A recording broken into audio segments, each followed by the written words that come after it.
नमस्कार दोस्तों, मेरा नाम है अभिषेक और आप देख रहे हैं अभिषेक ऑफिशियल यूट्यूब चैनल। दोस्तों, आज की जो डेट होने वाली है 23 जून है और उत्तर प्रदेश में शिक्षा की जो इंपॉर्टेंट खबरें हैं, आज के आर्टिकल्स क्या कुछ पब्लिश हुए हैं उस पर हम बात करेंगे। दोस्तों, अगर हम बात करें उत्तर प्रदेश का जो शिक्षा का लेवल हो रखा है वो न्यूज़पेपर के माध्यम से ऑलरेडी कह सकते हैं क्लियर हो जाता है कि कितना नीचे गिरता हुआ स्तर जा रहा है। दोस्तों, आए दिन ऐसे कुछ आर्टिकल्स पब्लिश हो जाते हैं जहाँ पे मतलब अभ्यर्थियों को इतना ज़्यादा गुमराह किया जा रहा है कि आप मेन जो मुद्दा है ना उससे आप भटक के ही रहें। दोस्तों, बात करते हैं क्या कुछ मामला है। दोस्तों, पहली अपडेट जो होने वाली है वो तबादले को लेकर के है। 2025-26 जो सत्र है उसको लेकर के शिक्षक शिक्षिकाओं के ट्रांसफ़र को लेकर के 30 जून तक की कह सकते हैं डेट दी गई है, जहाँ पे समायोजन की जो स्थानांतरण की जो प्रक्रिया है वो 30 जून तक जारी होगी उसकी लिस्ट। और बीस शिक्षा के जो परिषद के जो सचिव हैं सुरेंद्र कुमार तिवारी जी, उनका कहना है कि अधिकारियों को इसके संबंध में निर्देश दे दिए गए हैं। यूडैस पोर्टल पर उपलब्ध छात्र संख्या के आधार पर आरटीए मानकों के अनुरूप छात्र शिक्षक अनुपात की गणना करते हुए शिक्षकों की आवश्यकता से अधिक शिक्षक एवं वाले विद्यालयों को चिन्हित करते करते हुए 30 जून यानी आज की डेट में ऑनलाइन उसको अपडेट करने की जानकारी दी जाएगी।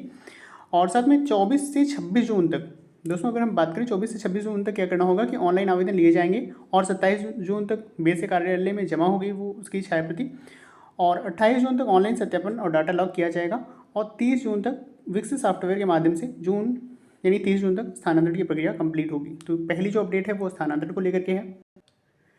दोस्तों, दूसरी जो अपडेट है यहाँ पे अगर हम बात करेंगे, शैक्षिक सत्र आपका स्टार्ट हुए 2.5 महीने हो गए लेकिन अभी बच्चों को किताबें नहीं मिली हैं, कार्यपुस्तिका उनको नहीं मिली है, उसका भी डिस्ट्रीब्यूशन नहीं किया गया है। 22 जिलों से परिषदीय स्कूल में कक्षा 3 तक के बच्चों को एक भी पुस्तक और कार्यपुस्तिका नहीं मिली। तो आप सोच सकते हैं दोस्तों, छोटे बच्चों को कितना केयरटेक और कितना कह सकते हैं उनको शिक्षा की धारा से जोड़ने के लिए कितनी कह सकते हैं चीज़ों की ज़रूरत होती है, बट यहाँ पे सारी जो ज़रूरत की चीज़ें हैं वो तो अभी अवेलेबल ही नहीं है। अब दोस्तों, यहाँ पे बात करिए कि गवर्नमेंट ने क्या किया था कि सरकार ने क्या किया था कि 1 हफ्ते के अंदर पुस्तक देने का ऐलान किया था उन्होंने, बट 22 ज़िले ऐसे हैं जहाँ पे अभी बच्चों को पुस्तकें नहीं मिली हैं। दोस्तों, इसमें आप देख सकते हैं कि जो डेवलप्ड डिस्ट्रिक्ट्स हैं जैसे कि वाराणसी है आपका, ऐसे डिस्ट्रिक्ट्स हैं जो अपने आप में डेवलपमेंट की बात करते हैं जैसे वाराणसी है, और सोच सकते हैं कि ऐसे यहाँ के स्कूलों में अभी तक पुस्तकें डिस्ट्रीब्यूट नहीं करी गई है। किस तरह से आप गाजीपुर देख सकते हैं, अम्बेडकर नगर, अमेठी, बलिया, बलरामपुर, बांदा, ये सारे डिस्ट्रिक्ट हैं जहाँ पे अभी डिस्ट्रीब्यूशन नहीं हुआ है। और वहीं दोस्तों 47 ज़िले ऐसे हैं जहाँ पे बच्चों को अभी कार्य पुस्तिकाएँ नहीं मिली हैं।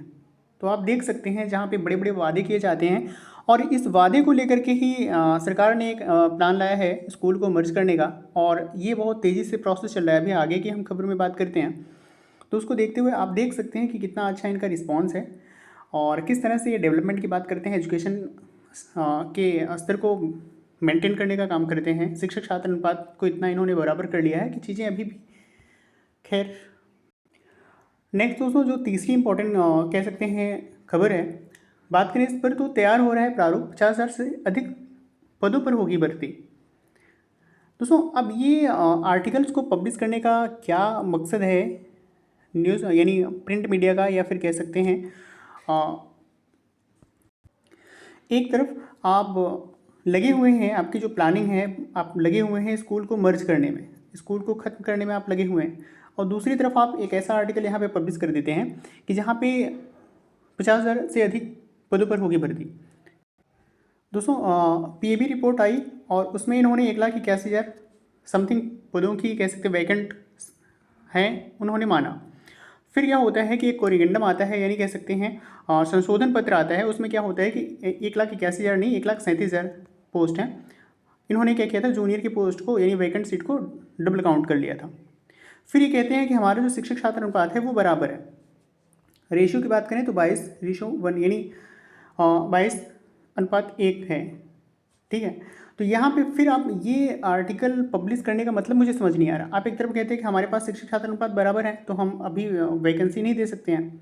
उसमें आपने मेंशन किया था कि 26 मार्च 2026 तक 2026 मार्च तक ये कंप्लीट कर लेंगे, वैकेंसी को फिल कर लेंगे। फिर कहते हैं कि जैसे नीड होगी उस नीड के अकॉर्डिंग हम फिल करेंगे। तो इतनी जल्दी नीड कैसे आ गई आपकी? दोस्तों, आपको भी पता है, हमें भी पता है, ये फर्जी न्यूज़ है। यहाँ पे सिर्फ और सिर्फ अभ्यर्थियों को, सबको जो कह सकते हैं जितने भी स्कूल से जुड़े लोग हैं, चाहे वो बच्चे हों या उनके पेरेंट्स हों, अभिभावक हों, सभी को गुमराह करने की बात करी जा रही है। ये ऐसी कोई वैकेंसी अपडेट अभी नहीं है दोस्तों। बात करें तो एक तरफ आप अभी टीजीटी पीजीटी के एग्ज़ाम डेट नहीं डिक्लेयर कर पा रहे हैं, तो आप नई शिक्षक भर्ती कहाँ से लाएंगे? ये फर्जी न्यूज़ है। बढ़ते हैं आगे, क्या कुछ है दोस्तों। प्रतापगढ़ डिस्ट्रिक्ट से ये खबर है। यहाँ पे अगर हम बात करें तो 30 से जो कम जिस स्कूल में नामांकन संख्या होगी वहाँ पे प्राइमरी स्कूल वो बंद होंगे, और उसकी संख्या दोस्तों प्रतापगढ़ की बताई जा रही है 728 प्राइमरी स्कूल होंगे बंद। इसको लेकर के शिक्षक संगठन जो है उन्होंने नाराज़गी जताई है और सदर विधायक को उन्होंने ज्ञापन सौंपा है। तो दोस्तों इस तरह से चीज़ें चल रही हैं। आप एक तरफ से यहाँ देखते हैं प्रतापगढ़ में 728 विद्यालय क्लोज हो रहे हैं। वही दोस्तों एक डिस्ट्रिक्ट है हाथरस से दोस्तों आज की खबर है, आप देख सकते हैं सोमवार 23 यानी 23 जून।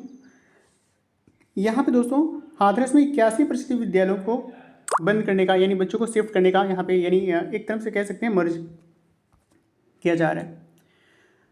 तो ये अपडेट था। वहीं दोस्तों जो स्कूल को विलय करने की जो प्रक्रिया चल रही है उसको लेकर के जो शिक्षक संघ है उन्होंने कह सकते हैं आवाज़ उठाया, उन्होंने इसका उल्लंघन किया है। यानी उन्होंने बोला है कि आरटीआई एक्ट का जो उल्लंघन किया जा रहा है तो उसको लेकर के उन्होंने नाराज़गी जताई है। लखनऊ से न्यूज़ है आपका। उत्तर प्रदेश माध्यमिक शिक्षक संघ के प्रदेश अध्यक्ष राम प्रकाश साहू व प्रदेश महामंत्री आलोक सिंह यादव ने अपर मुख्य सचिव बेसिक शिक्षा को ज्ञापन भेजकर विद्यालयों के विलय के आदेश को निरस्त करने की मांग उन्होंने की है। दोस्तों उन्होंने जो आरटीआई एक्ट है 2009 का उसको लेकर के उन्होंने उसका कह सकते हैं याद दिलाते हुए उन्होंने कहा है कि 6 से 14 वर्ष के सभी बच्चों को निःशुल्क अनिवार्य शिक्षा की गारंटी देता है शासन द्वारा कम संख्या वाले परिषदीय स्कूलों का जो विलय किया जा रहा है दूसरे स्कूल में करने में काफ़ी बच्चे इससे शिक्षा से वंचित हो जाएंगे क्योंकि वो दूर पढ़ाई करने में नहीं जा सकते। तो सर्व शिक्षा अभियान के तहत विश्व बैंक की सहायता से वो खुद सरकार ने हर गांव व मजरे को में प्राथमिक स्कूल तथा हर 2 किलोमीटर की दूरी पर उच्च प्राथमिक स्कूल की स्थापना की है। और दोस्तों सरकारी स्कूल में पढ़ते कौन है? गरीब के बच्चे, मजदूर के बच्चे, किसान के बच्चे पढ़ाई करते हैं। विद्यालयों का विलय करने से गरीब परिवार एवं किसान के बच्चे पर प्रतिकूल प्रभाव पड़ेगा। बिल्कुल सही बात है दोस्तों। और वो विद्यालय विहीन हो जाने से वो शिक्षा विहीन भी हो जाएंगे। विलय से प्रधानाध्यापकों शिक्षकों की काफ़ी पद खत्म होंगे। अब दोस्तों यहाँ पे आप समझिए, प्रधानाध्यापक अध्यापक के तो पद खत्म होंगे, जो रसोइयाँ हैं उनके भी पद खत्म हो जाएंगे। जिनको कह सकते हैं जीविका चलाने के लिए कुछ ना कुछ कह सकते हैं अर्निंग वो कर ले रहे हैं, उनके भी पोस्ट खत्म हो जाएंगे। वो कहाँ जाएंगे? तो वो प्रक्रिया भी यानी आप समझ सकते हैं स्कूल से जुड़े जितने भी लोग होंगे सभी को, चाहे वो अभिभावक हों, बच्चे हों, शिक्षक हों या कह सकते हैं रसोइयाँ हों, सभी को यानी यहाँ पे प्रतिकूल प्रभाव पड़ेगा दोस्तों यहाँ पे। और दोस्तों अगर इस प्लान का विरोध नहीं किया गया, अगर मर्जर प्लान का विरोध नहीं किया गया तो आने वाला समय जो होगा वो बहुत ज़्यादा विकट होगा, बहुत ज़्यादा कह सकते हैं क्रूशियल टाइम आने वाला है। क्योंकि एजुकेशन ख़त्म हो जाएगा। जो गरीब परिवार के बच्चे होंगे, जो जनजातियों के बच्चे हैं, वो स्कूल नहीं अपने बच्चों को एजुकेशन नहीं दे पाएंगे और उनका कह सकते हैं फिर दोस्तों उनकी लाइफ में प्रॉब्लम यहीं से आनी स्टार्ट है। उनके बच्चे पढ़ नहीं पाएंगे तो ग्रोथ कैसे होगा, उनका डेवलपमेंट कैसे होगा, ये सारी चीज़ें हैं। तो इस पर विरोध करके इस प्लान को ख़त्म कराया जाए गवर्नमेंट से। और देखते हैं फिर फ्यूचर में क्या कुछ है, क्या कुछ गवर्नमेंट का प्लान है, क्या कुछ होने वाला है। तो दोस्तों ये कुछ था आज का अपडेट। ऐसे अपडेट आपको मिलते रहेंगे। मिलते हैं नेक्स्ट वीडियो में, तब तक के लिए नमस्कार दोस्तों। लाइक, सब्सक्राइब एंड शेयर करते रहें और अपना सपोर्ट बना के रखें दोस्तों।